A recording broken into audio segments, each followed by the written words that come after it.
할렐루야! 오늘도 복된 하루입니다. 무더운 더위 속에서도 하나님의 도우심과 보호하심으로 강건하시길 소망합니다. 사무엘상 15장 22절을 보면 순종이 제사보다 낫고 듣는 것이 순양의 기름보다 나음을 우리 모두는 알고 있습니다. 그런데 우리가 더욱 생각해 보아야 할 것은 하나님의 말씀을 온전히 알아야 순종할 수 있다는 사실입니다. 우리에게 주시는 말씀을 매일 묵상함으로 하나님의 말씀에 온전히 순종하는 믿음의 자녀가 되시기를 소망합니다. 오늘 우리에게 주시는 말씀을 함께 읽겠습니다. 오늘의 말씀은 주님께서 이스라엘을 벌하시다. 신명기 1장 34절에서 45절까지입니다. 주님께서 당신들의 말을 들으시고 진노하셔서 맹세하여 말씀하시기를 이 악한 세대의 사람들 가운데는 내가 너희의 조상에게 주기로 맹세한 좋은 땅을 볼 사람이 하나도 없을 것이다. 다만 여분네의 아들 갈렙만이 그 땅을 볼 것이다. 그가 정성을 다 기울여 나주를 따랐으므로 나는 그와 그 자손에게 그가 밟은 땅을 주겠다 하셨습니다. 주님께서는 당신들 때문에 나에게까지 진노하셔서 말씀하시기를 너 모세도 그리로 들어가지 못한다. 그러나 너의 보좌관 눈의 아들 여호수아는 그리로 들어갈 것이다. 그는 이스라엘을 그 땅으로 인도하여 그 땅을 유산으로 차지하게 할 사람이니 너는 그에게 용기를 불어넣어 주어라 하셨습니다. 주님께서는 또 우리에게 이르시기를 적에게 사로잡혀 갈 것이라고 너희가 말한 어린아이들 곧 아직 선악을 구별하지 못하는 너희의 아들 딸들은 그리로 들어갈 것이다. 나는 그들에게 그 땅을 줄 것이며 그들은 그것을 차지할 것이다. 너희는 발길을 돌려서 홍해로 가는 길을 따라 광야로 가거라 하셨습니다. 그러자 당신들이 나에게 말하기를 우리가 우리 주님께 죄를 지었으니 주 우리의 하나님이 우리에게 명하신 대로 다 올라가 싸우자 하였습니다. 그리고는 각자 자기의 무기를 들고 경솔하게 그 산지로 올라갔습니다. 그때 주님께서 나에게 말씀하시기를 그들에게 전하여라.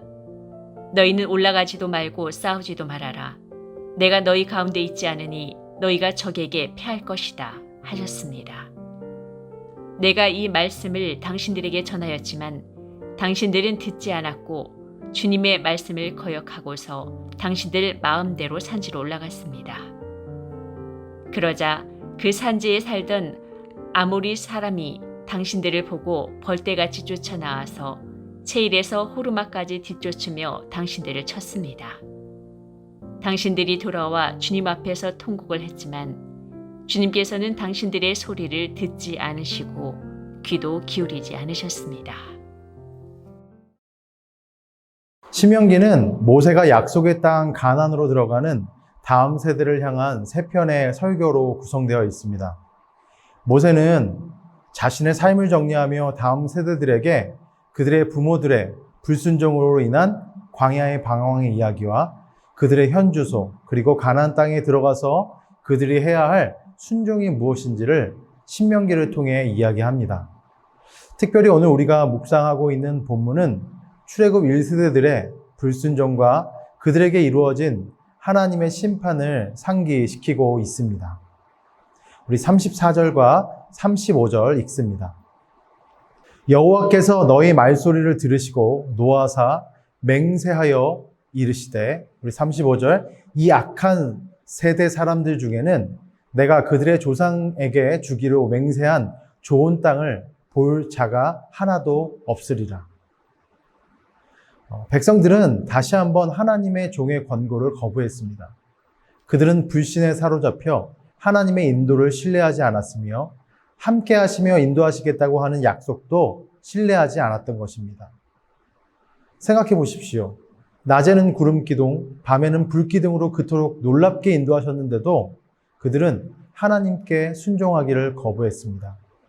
그리고 그들의 죄의 참담함의 결과는 결국 40년 동안 방황하다 죽는 처참한 최후였습니다. 죄의 삭은 사망입니다. 그리고 그 뒤에 심판이 있음을 우리 모두는 기억해야 합니다. 이스라엘 백성들은 12 정탐꾼을 가데스 바니아 땅에 보내어서 가나안 땅을 정착케 하였지만 그들은 하나님 앞에 믿음의 고백을 하기보다는 하나님을 원망하고 하나님을 불순종했습니다. 이스라엘의 불순종의 결과는 20세 이상 된 사람으로부터 모든 20세 이상의 사람들은 모두 약속의 땅에 들어갈 수 없다는 사실이었습니다. 오직 신실한 사람으로 입증된 여호수아와 갈렙을 제외하고는 하나도 들어갈 수 없었다는 이야기입니다. 사랑하는 성도 여러분, 죄의 결과는 이토록 참담합니다. 하나님은 출애굽 1세대들을 향해서 악한 세대라고 부르십니다. 여러분은 어떤 세대로 하나님께 불리움을 받기를 원하십니까? 우리 36절을 계속해서 읽습니다. 오직 여분네의 아들 갈렙은 온전히 여호와께 순종하였은즉 그는 그것을 볼 것이요 그가 밟는 땅은 내가 그와 그의 자손에게 주리라 하시고. 그렇지만 갈렙과 여호수아는 주님을 믿고 따랐습니다. 따라서 그들에게는 약속된 땅의 유업이 주어진 것입니다.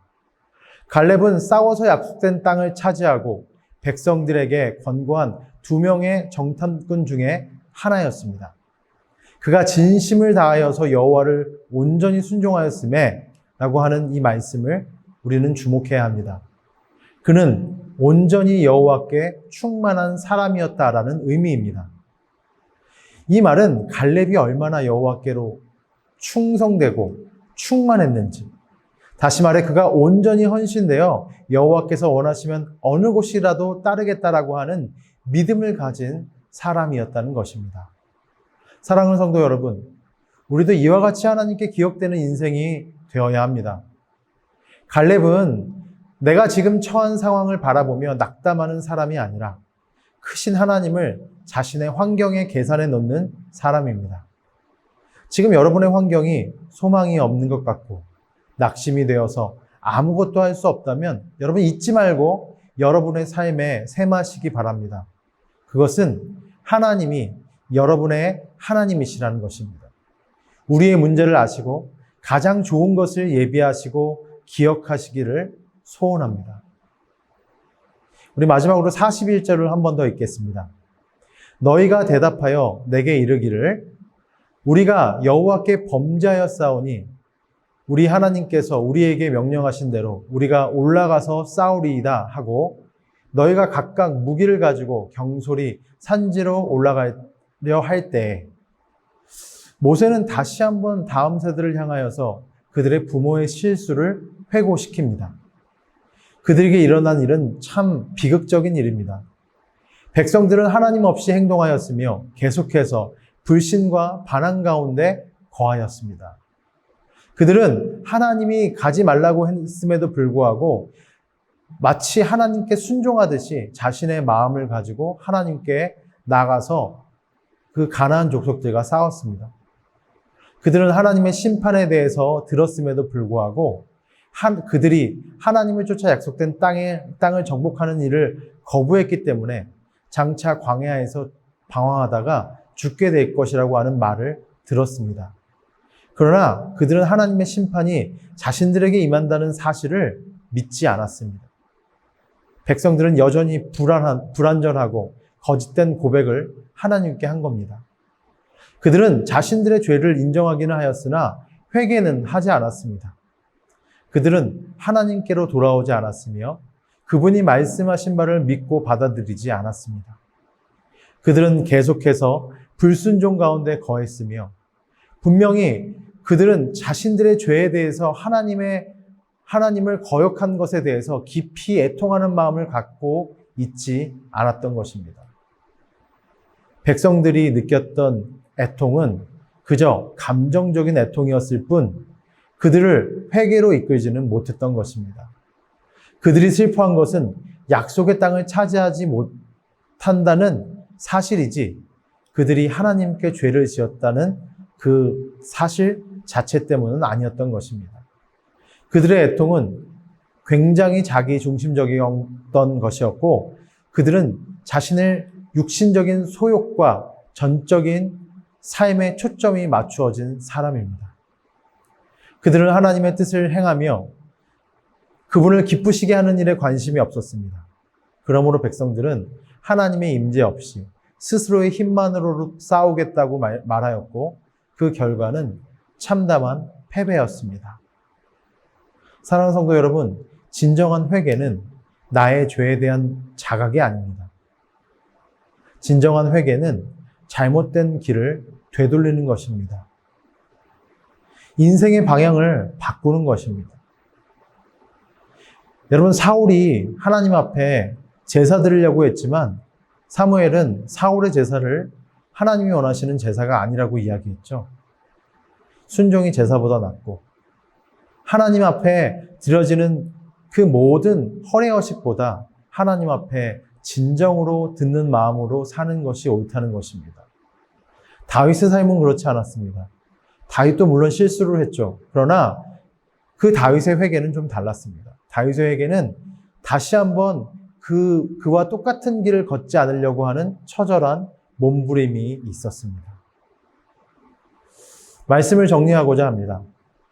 오늘 하나님이 주시는 말씀을 통해 여러분, 저와 무엇을 깨달으셨습니까? 여러분, 우리 모두는 죄의 참담한 결과를 기억해야 합니다.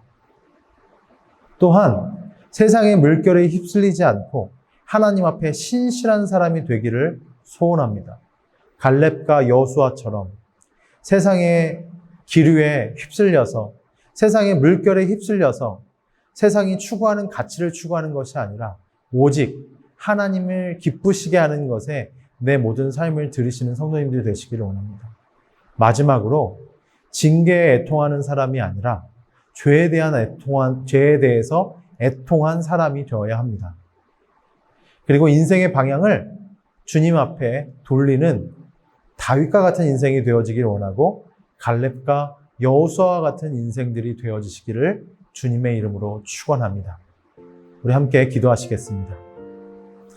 사랑이 주님 감사합니다. 오늘 하루 우리에게 주신 귀한 하루를 기억합니다. 성령께서 함께하여 주셔서 이스라엘 백성들을 행했던 그 죄악을 기억하면서 늘 우리 앞에 주어질 심판을 생각하며 하나님이 기쁘시게 하는 인생들을 살아나가는 믿음의 인생들로 삼아 주옵소서. 늘 우리가 하나님께 죄 지은 것에 애통하며 다시는 그와 같은 길을 버리지 않기 위해 인생의 방향을 돌릴 수 있는 지혜를 허락하여 주시고 매 순간순간 하나님 앞에 기억되는 참된 인생들이 되어질 수 있게 주님께서 함께 하시고 동행하여 주옵소서. 예수님의 이름으로 기도합니다. 아멘.